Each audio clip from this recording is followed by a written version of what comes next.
Sebuah mobil pickup double cabin dengan nomor kendaraan Riau sepertinya tak sabar saat menghadapi kemacetan panjang. Kendaraan berwarna putih itu berusaha menyerobot antrean.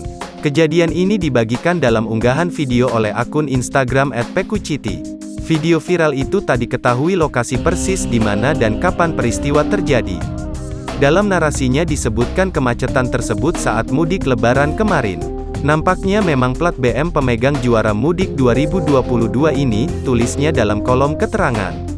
Aksinya menyerobot antrean ini mengakibatkan kemacetan dari arah yang berlawanan. Tak tinggal diam, polisi yang tengah bertugas lantas turun tangan menegur dan meminta mobil tersebut untuk mundur dan menepi. Tak lama, pengendara mobil tersebut mengikuti instruksi untuk mundur dan menepikan mobilnya ke arah kanan.